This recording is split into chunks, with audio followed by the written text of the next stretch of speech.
روحانی زندگی جو ہے، اس روحانی زندگی میں جو سالک اختیار کرتا ہے، کسی شیخ کامل کا مرید ہوتا ہے، تو اس روحانی زندگی میں 3 مقامات ہیں، 3 درجے ہیں۔ سب سے پہلا جو درجہ ہے وہ فنا فی الشیخ کا ہے، دوسرا درجہ فنا فی رسول کا ہے، اور تیسرا درجہ فنا فی اللہ کا ہے۔ اور فنا فی اللہ کے تیسرے درجے کو ہی در حقیقت بقا باللہ کہتے ہیں۔ فنا کے بعد بقا ہی ہے نا۔ تو اکثر لوگ جو ہیں، جو ابتدائی طور پہ جو ہے وہ اس راستے کی طلب رکھتے ہیں، پھر اس راستے کو پڑھتے ہیں، جانتے ہیں، سمجھنے کی کوشش کرتے ہیں، یا ان کو شوق ہوتا ہے اس راستے کا، تجسس ہوتا ہے ان کو سمجھنے کا، تو وہ یہاں پہ آ کے جو ہے وہ الجھ جاتے ہیں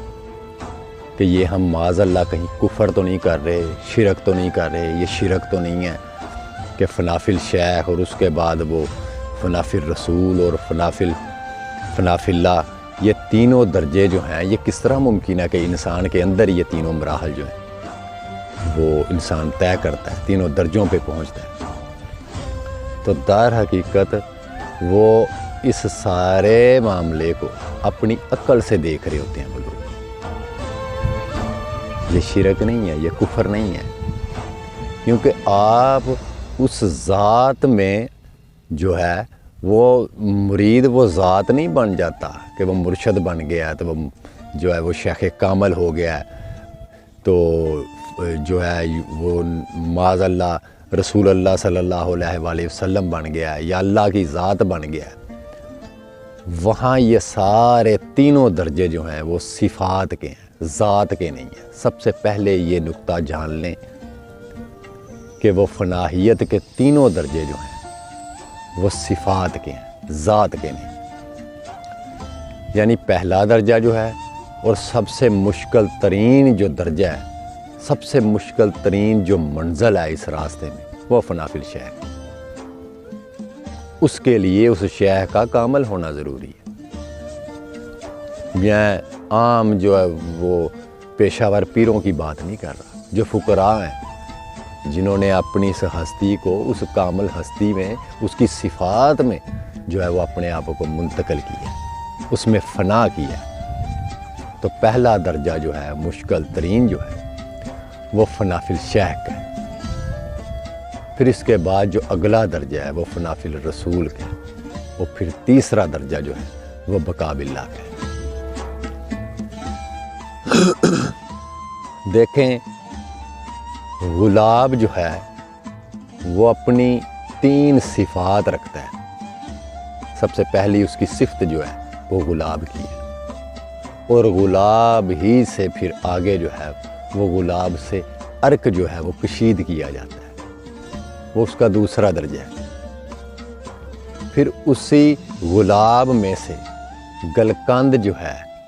وہ اس کو تیار کیا جاتا ہے۔ حالانکہ یہ تینوں صفتیں جو ہیں یہ غلاب ہی کی ہیں۔ غلاب بھی غلاب کی صفت ہے، عرق بھی غلاب کی صفت ہے، اور گلقند بھی غلاب ہی کی صفت ہے۔ ایک انسان ہے، تو اگر وہ انسان کسی بھی جو ہے وہ جاندار چیز کے لیے جو ہے وہ درد رکھتا ہے، وہ رحم رکھتا ہے اپنے اندر، اور وہ رحم کی صفت جو ہے کسی کی تکلیف کو دیکھ کے تو اس کو رحم آ جاتا ہے یا اس پہ رحم کرتا ہے، تو کیا یہ رحم کی صفت جو ہے وہ انسان کی صفت ہے یا رحمان کی؟ یہ صفت در حقیقت اللہ کی اپنی صفت ہے، ابد کی صفت نہیں ہے، احد کی صفت ہے۔ تو جس وقت وہ انسان کسی پہ رحم کر رہا ہوتا ہے تو یہ صفت در حقیقت اللہ کی اپنی صفت اور اپنے اوصاف ہے، لیکن اس وقت وہ انسان اس کی صفت میں منتقل ہوتا ہے، تب وہ رحم کرتا ہے۔ انسان کی اپنی صفت نہیں ہے، چونکہ اللہ کی ذات نے انسان کو اپنی صفات پر خلق کیا ہے، اور اسی صفات کی وجہ سے انسان اشرف المخلوقات ہے۔ کون سی چیز انسان کو اشرف کر رہی ہے؟ جو ہے وہ ان سے مقرب کر رہی ہے دوسری مخلوقات سے، وہ در حقیقت اللہ کی اپنی صفات ہیں جو اللہ کی ذات نے انسان کو منتقل کی۔ اگر وہ صفات انسان کو منتقل نہ ہوتی، یہاں ذات کی بات نہیں ہو رہی، صفات کی بات ہو رہی، صفت کی، تو اگر اللہ کی ذات نے انسان کو اپنی وہ صفات، اپنے اوصاف عطا نہ کیے ہوتے تو کبھی بھی یہ حکم نہ ہوتا کہ گر جاؤ آدم کے آگے سجدے میں، یا آدم علیہ السلام کو سجدہ نہ کروایا جاتا۔ حالانکہ فرشتے اتنے مقرب ہیں کہ جو سجدے میں ہیں، جو قیام میں قیام کی حالت میں ہیں، جو رکوع میں رکوع کی حالت میں ہیں، وہ نوری مخلوق ہے، نور سے پیدا کیے گئے، لیکن اس نوری مخلوق کو اس خاک کے تابع کیوں کیا گیا؟ در حقیقت اس خاک کے اندر جو پوشیدہ ہے وہ اللہ ہی کا نور ہے، جس کے بارے میں قرآن کریم میں اللہ کی ذات نے فرمایا کہ میں تمہارے نفسوں میں گم ہوں، تمہیں دکھائی کیوں نہیں دیتا؟ ان اللہ خلق آدم علی صورت ہی، ہم نے آدم کو اپنی صورت پہ خلق کیا، میں تمہاری شاہ رگ سے قریب ہوں، قلوب المومنین عرش اللہ تعالیٰ، یہ حدیث شریف کے الفاظ ہیں کہ مومن کا دل میرا عرش ہے۔ تو یہ سارے کے سارے در حقیقت جو فضیلت اللہ کی ذات نے انسان کو عطا کی ہے، وہ اوصاف، وہ صفات در حقیقت رحمان کی صفتیں ہیں۔ انسان ذات نہیں ہو سکتا، لیکن اس کو وہ خاصہ اللہ نے عطا کیا ہے کہ یہ اس صفات میں گم ہو سکتا ہے۔ مثال کے طور پہ آپ کسی لوہے کو اگر کسی بٹھی میں دہکتی ہوئی آگ میں رکھ دیتے ہیں تو وہ لوہا بظاہر تو سرخ وہ کالے رنگ کا ہوتا ہے، اور اس کی صفت کیا ہے، وہ ٹھنڈا ہوتا ہے، لیکن لوہا جب اس نسبت میں داخل ہوگا، اس آگ میں آپ اس کو داخل کریں گے، اس آگ میں رکھیں گے، تو وہ لوہا اس نسبت سے اٹیچ ہوتے ہی اپنی صفت جو ہے وہ بدل لے گا۔ وہ اس بظاہر جو اس کا وہ آپ کو پیکر تو کالا نظر آ رہا ہے، لیکن آگ کی نسبت میں جاتے ہی وہ اس کی نسبت کو اختیار کر لے گا، اس کی صفت میں گم ہوگا، تو آگ اسے اپنی صفت میں منتقل کر لے گی، پھر وہ کالا نہیں، وہ سرخ ہو جائے گا، وہ ٹھنڈا نہیں ہوگا، پھر وہ بھی جلا دے گا۔ اور جب وہ لوہا اس آگ میں ہوگا تو آپ پہچان نہیں سکیں گے کہ اب یہ وہی لوہا ہے یا یہ آگ ہے۔ وہ صفات ایک ہو جائیں گی اس نسبت کی وجہ سے، اور آگ اپنی صفات اس لوہے میں منتقل کرے گی۔ اسی بارے میں تو بہت سے لوگ الجھتے ہیں کہ شیخ عبد القادر جیلانی سرکار نے یہ فرمایا کہ موحد جب مقام توحید پر پہنچتا ہے تو نہ وہ ذاکر رہتا ہے، نہ مذکور، نہ عبد نہ معبود، نہ ساجد نہ مسجود، نہ طالب نہ مطلوب، نہ ظاہر نہ باطن، نہ کفر نہ اسلام۔ اب یہ بات ہر آدمی کو تو نہیں سمجھ آئے گی، کیونکہ یہ راستہ در حقیقت دیکھنے والا ہے، پڑھنے پڑھانے والا یہ راستہ نہیں ہے۔ مشاہدات کی دنیا انہی کو حاصل ہوتی ہے جو اس میں غوطہ زن ہوتے ہیں۔ تو وہ 3 درجے، جو سب سے پہلا درجہ ہے سالک کے لیے، مرید صادق کے لیے، کہ سب سے پہلے اس کے لیے جو مقام ہے وہ فنا فی الشیخ کا، یعنی اپنی سے ساری ہستی کو، اپنے آپ کو شیخ کی صفات میں گم کرنا، اس کی صفتوں میں گم ہونا۔ اب شیخ کس کی صفت میں گم ہوا ہے؟ جو شیخ کامل ہے، وہ فنا فی الرسول کی صفت میں اپنے آپ کو فنا کر چکا ہے، اسی وجہ سے اس کو کامل کا لفظ بولا گیا۔ شیخ کامل، کامل کہتے ہیں جو مکمل ہو، تو جتنی دیر تک وہ فنا فی الرسول کے درجے پہ فنا نہیں ہوگا، فنا فی اللہ کے مقام پہ وہ جو ہے وہ اس درجے کے اوپر اپنی ہستی کو مٹا کے بقا باللہ پہ قائم نہیں ہوگا، اس صفت میں، اللہ کی صفت میں، تو اس کو آپ کامل، اکمل، مکمل نہیں کہہ سکتے۔ تو اب مرید اس کی صفت میں، اپنے شیخ کی صفات میں ظاہری اور باطنی دونوں صفتوں میں جو ہے وہ اس کی صفت میں جو ہے وہ فنا ہو رہا ہے، فنا کر رہا ہے اپنے آپ کو۔ تو جس کی صفت میں وہ فنا ہوا ہے، پھر اسی درجے میں پھر وہ اگلا درجہ آئے گا، فنا فی الرسول کا درجہ، پھر فنا فی الرسول کے بعد فنا فی اللہ کا درجہ ہے۔ یہ دیکھیں کشف المحجوب میں داتا صاحب نے لکھا ہے، ان کے بارے میں حضرت جنید بغدادی رحمۃ اللہ علیہ سرکار فرماتے ہیں کہ فقراء اور اولیاء اللہ کے اکثر اقوال اہل دنیا کو کفر اور شرک معلوم ہوتے ہیں، لیکن ان کو اس زندگی کا ادراک نہیں ہوتا، حالانکہ ان کی زندگی معاذ اللہ کفر پہ نہیں ہوتی، بلکہ اپنی اسی فطرت کے اوپر ہوتی ہے جس فطرت پہ انسان کو خلق کیا ہے، جو صفات اللہ نے اس کو عطا کی، جس کے بارے میں علامہ اقبال صاحب نے اسی انسان کو مخاطب کر کے بولا ہے، غافل نہ ہو خودی سے کر اپنی پاسبانی، شاید کسی حرم کا تو بھی ہے آستانہ۔ تو وہ چیز در حقیقت بظاہری طور پہ انسان کو کفر معلوم ہوتی ہے، لیکن وہ کفر نہیں ہے، وہ در حقیقت سارا پراسز صفت جو ہے وہ صفت میں ہی فنا ہو رہی ہے، صفت میں منتقل ہو رہی ہے، صفت میں یہ درجہ بدرجہ جو ہے وہ اپنی مراحل جو ہے وہ طے کر رہی ہے۔ تو شیخ کامل بھی اتنی دیر تک نہیں ہے، نہ اس کو کسی کو مرید کرنے کا اختیار حاصل ہے جب تک کہ وہ فنا فی رسول کے مقام پر نہیں ہے۔ اگر وہ فنا فی رسول کے مقام پر ہے لیکن اس کا دعویٰ نہ ہو کہ میں فنا فی رسول کے مقام پہ ہوں، تو تب وہ کسی کو مرید کرنے کا، بیعت کرنے کا اہل ہے، وگرنہ وہ مجاز ہی نہیں ہے کسی کو بیعت کرنے کا۔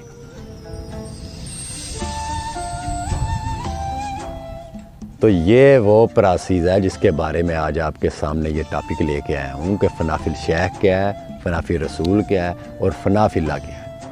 اس لیے میں نے غلاب کی وہ مثال آپ کے سامنے پیش کی کہ وہ تینوں صفتیں در حقیقت گلاب کی ہیں۔ گلاب میں سے ہی عرق نکلتا ہے، اسی میں سے ہی گلقان نکلتا ہے، لیکن یہ تینوں حالتیں گلاب کی اپنی حالتیں۔ فنا فی الرسول کا مقام بھی در حقیقت فنا شیخ کا ہی مقام ہے، وہ شیخ کی وجہ سے ہی، شیخ کامل کی وجہ سے ہی وہ کسی کو نصیب ہوتا ہے۔ اور پھر تیسرا درجہ جو ہے وہ فنا فی اللہ کا ہے، تو فنا فی اللہ کا مقام ہی در حقیقت جو ہے وہ بقا باللہ کا مقام ہے۔ یہ تینوں درجے جو ہے، یہ تینوں مراحل جو ہیں، یہ مرشد کامل ہی کی نسبت اور توجہ سے یہ چیزیں جو ہیں وہ مرید حاصل کرتے ہیں۔ لیکن اس میں سب سے مشکل ترین جو مرحلہ ہے، مشکل ترین جو سٹیج ہے، وہ فنا فی الشیخ کی، اس سے بڑی مشکل منزل اور کوئی نہیں ہے مرید کے لیے۔ اور دیکھیں جنہوں نے پھر ان تینوں درجوں کو مرشد ہی کی صفات میں گم ہو کے طے کیے، یعنی فنا فی الشیخ، فنا فی رسول اور فنا فی اللہ کا درجہ، پھر انہوں نے جب اپنی اس مرشد کامل کو اس صفات کے اندر دیکھا، تو پھر جا کے انہوں نے یہ لفظ بولے ہیں۔ یہ میں اب کلام ان کا پیش کرنے جا رہا ہوں، سلطان العارفین جو ہیں سلطان باہو سرکار کا۔ وہ فرماتے ہیں، اے تن میرا جے چشمہ ہوئے، چشم آنکھ کو بولا ہے انہوں نے، اگر یہ میرا پورے کا پورا جسم آنکھ بن جائے، اے تن میرا جے چشمہ ہوئے میں مرشد ویکھ نہ رجاں ہوں، لوں لوں بال کو انہوں نے بولا ہے، میرے پورے جسم کا ایک ایک بال، لوں لوں دے منڈ لکھ لکھ اکھاں، ایک کھولاں ایک کجاں ہوں، اتنا ڈٹھیاں وی مینوں صبر نہ آوے تے ہور کدے ول بجاں ہوں، مرشد دا دیدار ہے باہو مینوں لکھ کروڑاں حجاں ہوں۔ اب جس نے وہ دیکھ لیا، مشاہدہ کر لیا، مراقبے میں جا کے جب اپنے آپ کی نفی کی اور اثبات میں شیخ کامل کی صفات میں گم ہوا، تو پھر اسے جو ہے وہ شیخ کامل کی صفات میں کبریائی کا جلوہ نظر آیا، پھر جا کے اس نے اس کا اظہار کیا یا اس کو دیکھ کے پھر بولا۔ لیکن اکثر مریدین جو کہہ دیتے ہیں جی ہمارا پیر ہی ہمارا رب ہے، یہ الفاظ کفری ہیں، اس کی ممانعت ہے سختی کے ساتھ، کیونکہ جس نے دیکھ لیا وہ اظہار نہیں کرتا، اور اگر اس کا اظہار ہوگا، اگر اس کا اظہار ہے تو اس کا وہ اظہار عین فقر کے اوپر ہوگا، اپنے مشاہدے کے اوپر ہوگا، نہ کہ عقلی طور پر، جس کے بارے میں علامہ اقبال سرکار فرماتے ہیں علم میں مستی گناہ، فقر میں مستی ثواب۔ تو وہ کیفیت اگر کسی کو نصیب ہوئی تو پھر انہوں نے دوسروں کی جو ہے وہ رہنمائی کی، مخلوق خدا کی رہنمائی کی انہوں نے۔ تو یہ وہ تینوں درجے ہیں جو مرید جو ہے وہ تینوں اسی صفت میں جا کے وہ تینوں درجوں سے گزرتا ہے۔ پھر فنا فی الشیخ، فنا فی الرسول اور فنا فی اللہ۔ لیکن اصل مسئلہ کیا ہے؟ مسئلہ یہ ہے کہ وہ مرید ان تینوں درجوں میں سے گزر کے بھی پورا سمندر بھی نگل جائے تو یہی کہے، ہر ایک سے یہی کہے کہ یار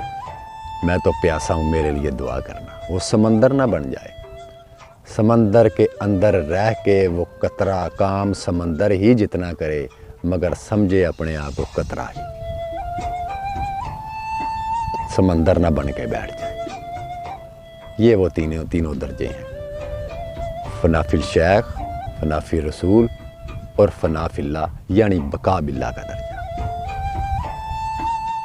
جس کے بارے میں میاں محمد بخش رحمۃ اللہ علیہ کھڑی شریف والے فرماتے ہیں، کہتے ہیں جے اگر تو گم ہوویں وچ اس دے، کس کے؟ مرشد کے، مرشد کامل کے۔ جے تو ہوویں گم وچ اس دے تے اپنی چھوڑ نشانی ہو، اپنے آپ کو مٹا دے اس کی صفت میں۔ جے تو ہوویں گم وچ اس دے تے اپنی چھوڑ نشانی ہو، اے توحید محمد بخشا دسے کون زبانی ہو۔ تو یہ سارے کا سارا پراسز جو ہے وہ دیکھنے والا ہے، گزرنے والا ہے۔ شب بیداری کے بعد، تہجد گزاریوں کے بعد جا کے یہ چیزیں ایک عرصے اور ایک جو ہے وہ عمر کا ایک حصہ گزارنے، زہد تقوی عبادت اختیار کرنے کے بعد یہ چیزیں حاصل ہوتی ہیں۔ اور کم از کم اس کے لیے جو ہے وہ ان تینوں پراسز کے لیے کم از کم 30 سال کا عرصہ جو ہے مجاہدات کا وہ درکار ہے، اس سے پہلے کی یہ منزل نہیں ہے۔